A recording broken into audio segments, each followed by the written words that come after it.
ดูดูจื้อเลยมากินขนมน้ำหวานมาดินกล้วยมากินผลไม้ร้านกับมีมาม่านำมากินเนอะ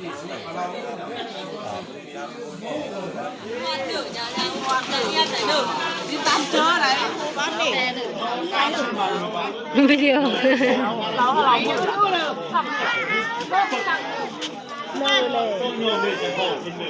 ผมมาทานของป่ะตั้งช้าง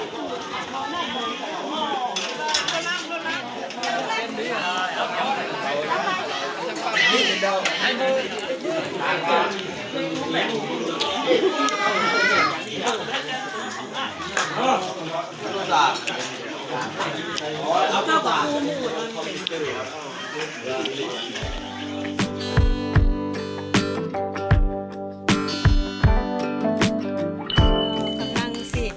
ไปเฮือนปูเนาะมื้อนี้ก็เฮ็ดบุญหาเฮ็ดบุญหาหยานั่นเองเนาะทุกคนตอนนี้ก็กำลังสิไปกับน้องสาวนุชเนาะน่าคือกันบ่พี่กับน้อง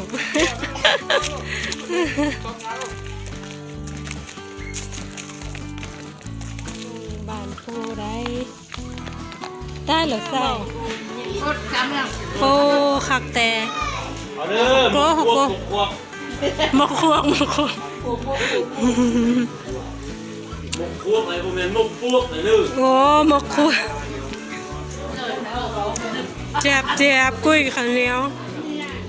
กินเสือคนที่บ้านหาเจ้าท้องคุยกันเขาซื้อกินวันบ้านหาเต่าบ้านกูหลอกขึ้นอาหารโลกเอาเองชื่อนี่บอกตามซื้อ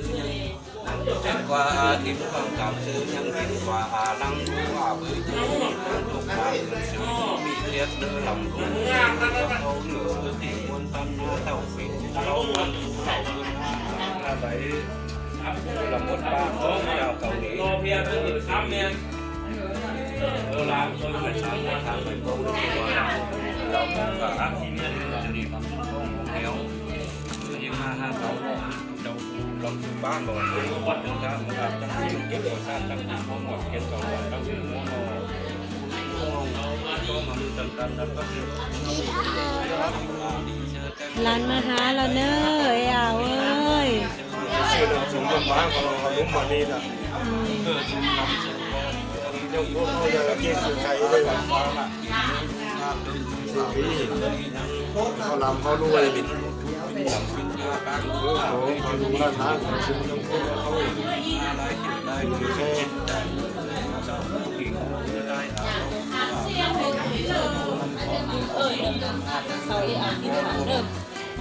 ที่พวกต่างเราเนาะ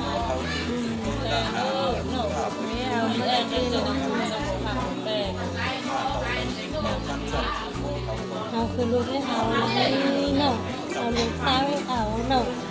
จะเอาเลี้ยงเขาจนเนื้อเนาะ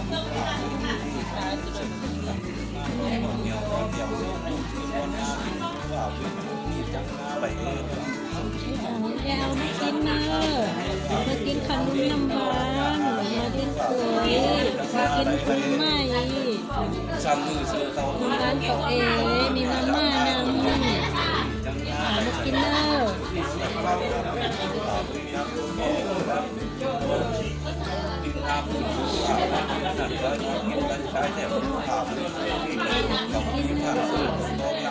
แตงโมดูหน้าไหวเนาะมี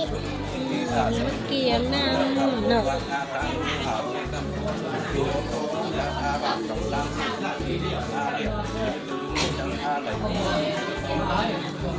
กังหาโพมาสิกังหาชมว่าที่สองที่สองมาดับ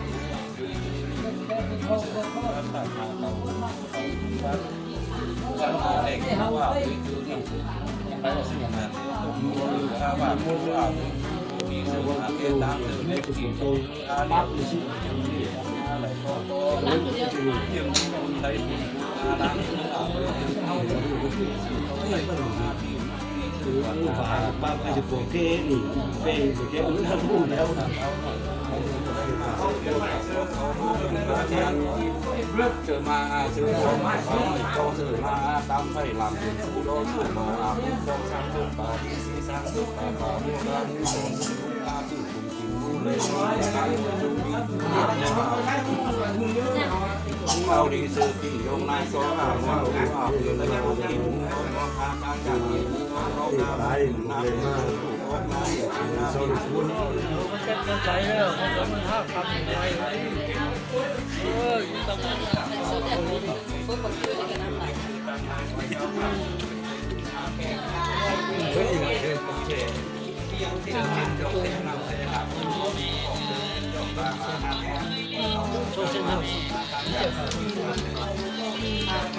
เอา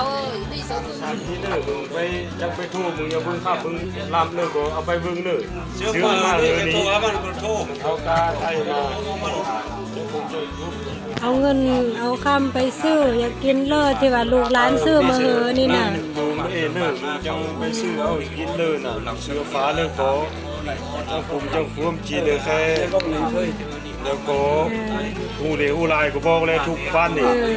นี่แน่เงินบาทเงินบาทเงินเก็บก็มีเนอะเนอะ อะไรเอ็นนึง ลำมาด้วยเนอะก็ขอลูกหลานสุขภาพแข็งแรงนี่ลูกก็นี่มาซื้อของสุมของหวานมาเหอซื้อเงินซื้อคำเหออายก็อยู่นี้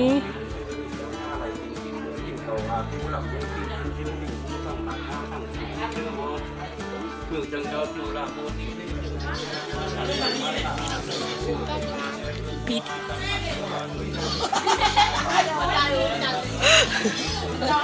trong em tháng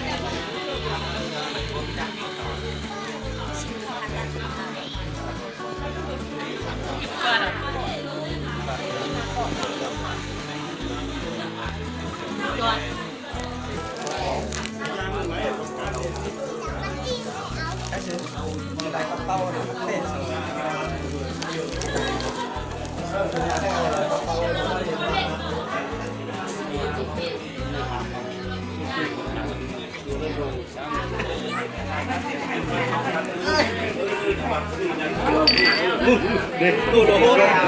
จื้อเลยสามเรื่องยังเป็นสามเที่ยวไล่เพลงจากซี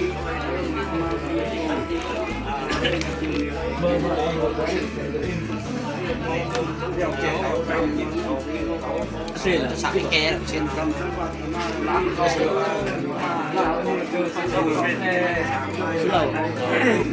โยม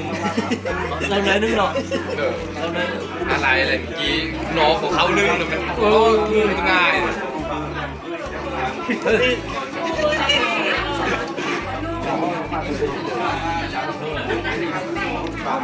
โย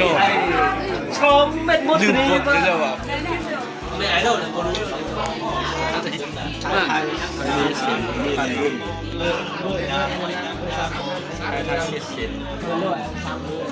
นี่มีแต่น้องและร้านสนดโอ้เจือเลอะแลนี่สูงกระมูหมดแล้ว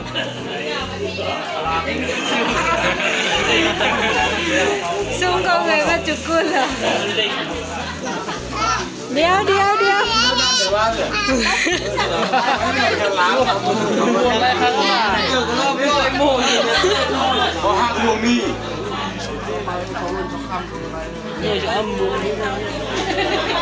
พี่จัดการ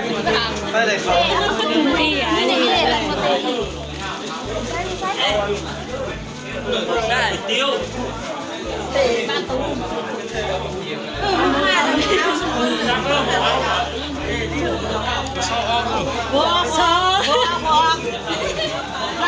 รู้เลยจะเข้ามาหาหวานเลย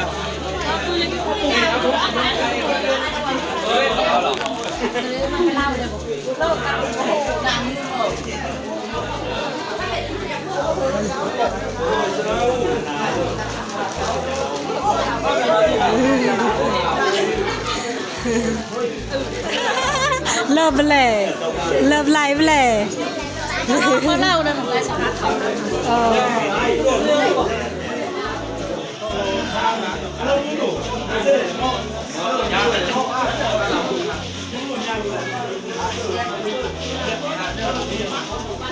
แล้วเด้อเนี่ย นี่แหละเขาบอกไม่เดี๋ยวย้ายเราเลยแล้วเรา กินปีโป้อยู่เส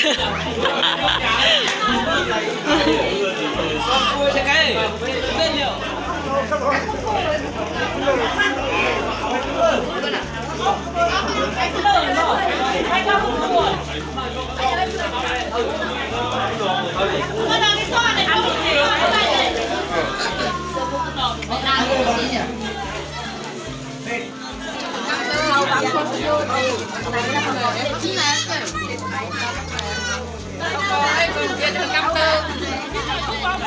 คันชูเอาไหลเข้ามาเราเมื่อจะเอ็ดมาก็ชอบล่าน้ำมาน้ำเอาคันชูไปเอาไหลเข้ามาเราเมื่ออาหูกินเรากินแก้ปลาถึงไปเป็นเรากันนะเราเพิ่มเพิ่ม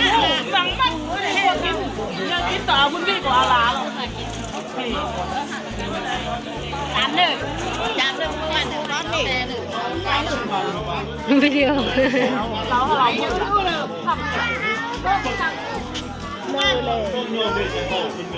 ผมมาทานของมากันช้างตัวกินชาครับนี่ดิเขาทายหัวเอาหัวเลยเราพอเราเลย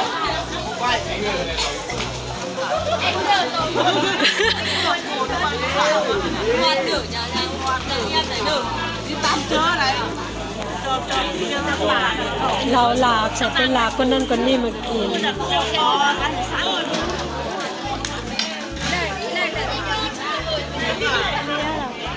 เพื่อยังเฮียนอยู่เขาเฮียน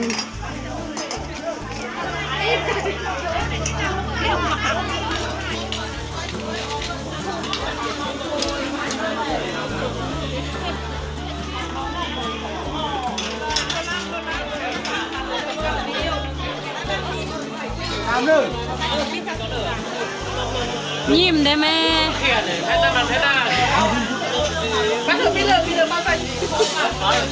กินเม็ดมาก่อนนึงอ่ะกินเม็ดมาก่อนนึงอ่ะ2 ก่อนโอ้ลาแต่ก่อนเติบเลย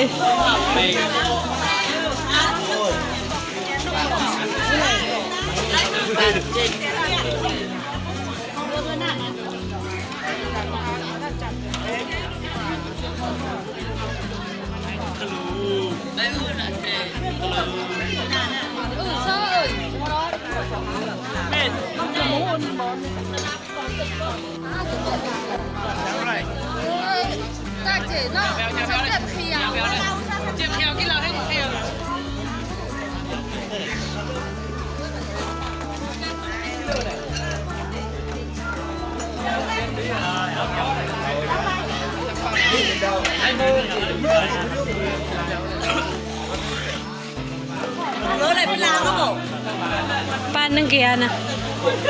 โอเค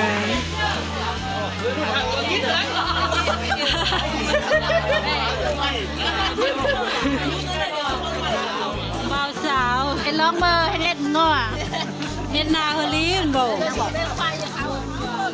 อยากพาพูด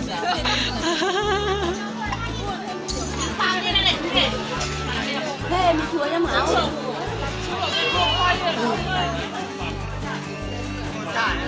ไม่กรรมการเหรอเขาเอ็ดกรรมการเหรอเขากินอะไรน่ะ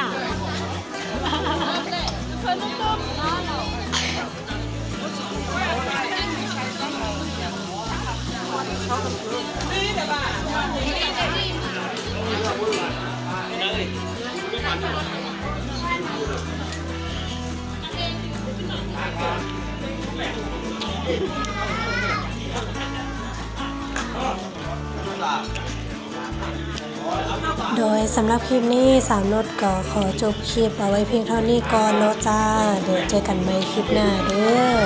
ขอขอบใจทุกคนที่เข้ามาติดตามน้องเนาะสบายดี